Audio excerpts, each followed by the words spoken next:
So what we're doing here is preparing a strip through the rough where we've cut it, kept it short, and we're just raking off the arisings, and then we're going to harrow this area, and in about 3 or 4 days time we're bringing green hay in from a local farm where they grow wild flowers, just to increase the diversity and floral diversity of this rough area. What we're hoping, there'll be a lot of yellow rattle in the green hay, which is something that suppresses the vigour of the grass, will open up the sward and yeah, create more colour and a more open sward.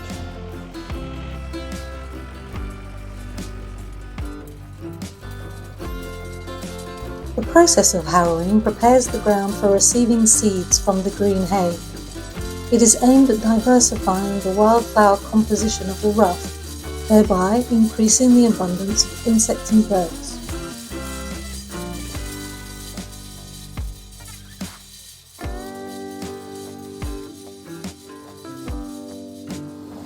So we're now in one of the outer play areas on the golf course. This area was behind me was mature hawthorn woodland. Last winter we got contractors in using funding that we've secured through DEFRA as well as some funding from the club, and we brought contractors in to coppice a fairly large area of mature hawthorn woodland with the intention of taking it right back to the beginning of the successional stage of scrub, so that the thorn will regrow and create a wonderful dense lower woodland, which is going to be perfect for nesting nightingales. I lead the volunteers at Canterbury Golf Club, and we're in one of the glades that we created last year. Volunteering at the golf club started about 4 years ago during lockdown, where we were able to get out and do things in small groups outdoors, and discovered that there wasn't actually a plan of what we should be doing on the areas that are not golf course. So an investigation, it was discovered that there was a relationship with Natural England, and that then built into a 5-year maintenance and project plan that we're now in the 3rd year of delivery. And I lead about a half a dozen volunteers who work with the course manager and the rest of the on-site maintenance guys to deliver a program. We work half a day a week through the winter from September through to March. And this is one area that we've created. It took us 3 days with contractors' help with chainsaws to level this area to create a glade within a wooded area, which is then open to acid grassland to the side. And as you can see, we've not removed all of the brush. We've created a wall of brush right round the periphery of the glade. We've left the mature oak trees, and the larger logs we've stacked, and then all of the rest of the brush was removed. Canterbury's historic golf course dates back to 1927 and was designed by the world-famous architect Harry Colt, a year after he laid out the old course at Wentworth. With the advice and support of organisations such as Natural England, the ancient and protected land was once owned and roamed by King Henry VIII. Its varied geology, topography and native vegetation form a mosaic of wildlife habitats that supports a rich abundance and diversity of plant, insect, bird and animal species. Natural England is the government's advisor on wildlife, and we notify protected sites called sites of special scientific interest, of which this golf club is one.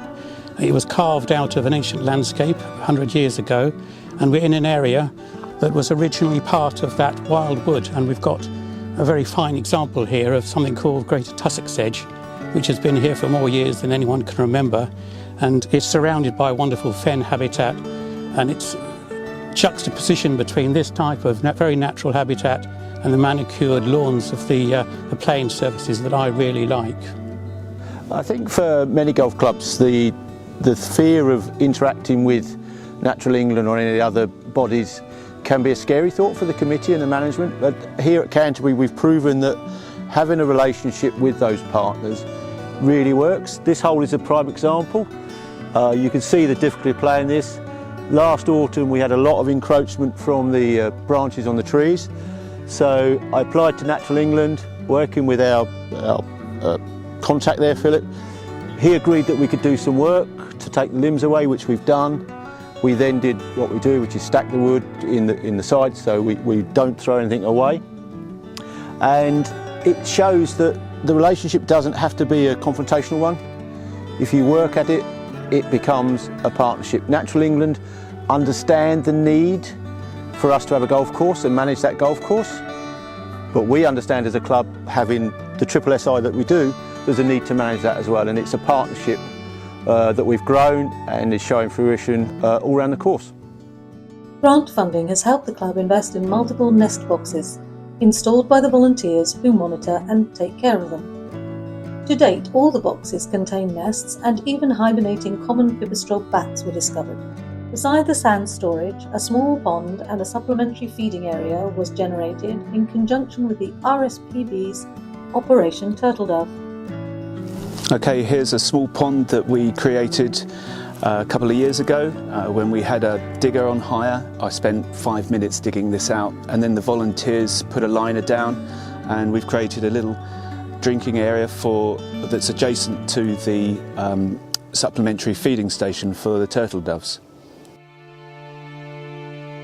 Similar to the African proverb that states, "It takes a village to raise a child," nature conservation at Canterbury Golf Club is a result of a committed coalition of senior executives, community volunteers and greenkeeping staff. The green staff and the team of volunteers collaborate regularly on projects.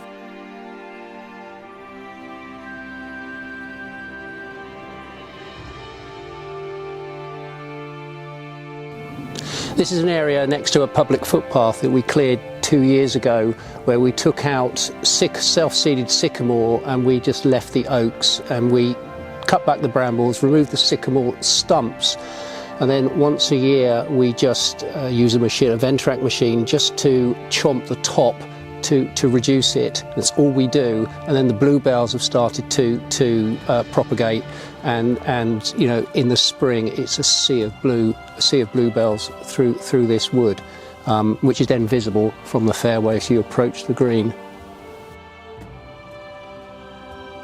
Nature recovery can seem like a daunting task, and many people are left wondering how to get started. Okay, so this is one small thing that pretty much every golf club out there can do, just to spread some wildflower seed on an area that we've stripped of turf.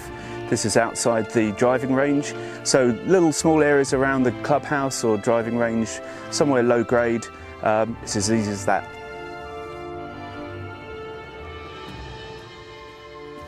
So the golf course is about 80 hectares and it adjoins Old Park, which is owned by the MOD, and that again is about another 80 hectares. The Triple SI, that's the Site of Special Scientific Interest designation, covers most of the golf course and about half of Old Park. When you look at, there's great potential to actually link the nature and the management of both the golf course and Old Park, and Fordwich Water Meadows, that's going north towards Fordwich, the village of Fordwich, and that then could link to the Stour Corridor and the wetlands of Stodmarsh. Golf courses make up a significant slice of the green space mosaic of our land. A recreational space to enjoy, but also a precious ecosystem of diverse habitats to safeguard and nurture. Every golf course has the potential to demonstrate environmental stewardship, social responsibility and economic resilience. I've been asked why Canterbury Golf Club adopted this biodiversity plan and how it fits in with it from a business perspective. We adopted it because Anthony came to me as the Director of Greens here at Canterbury with this wonderful plan that he created, which is far more detailed than most clubs would need to do. I'd say you used your professional skills to create that, but the plan could be as simple as a couple of sides of A4 detailing what you want to do and where on the course. I took that to the club board, which was unanimously adopted, which got the club's backing behind this plan, and then with the volunteer work we started progressing initially in a small stage. To take it to the next step, we needed some extra funding because the club will support to some level, but like all clubs, budgets are tight. So Anthony again applied for DEFRA funding, which enabled us to do some of the work you've seen out there. We mentioned that we've done some of the clearing of the glades by funding. That involved us working with Natural England, Forestry Commission, etc., to see whether it was viable and go forward, which successfully it was. So going forward now, the club has a minimal financial input to it.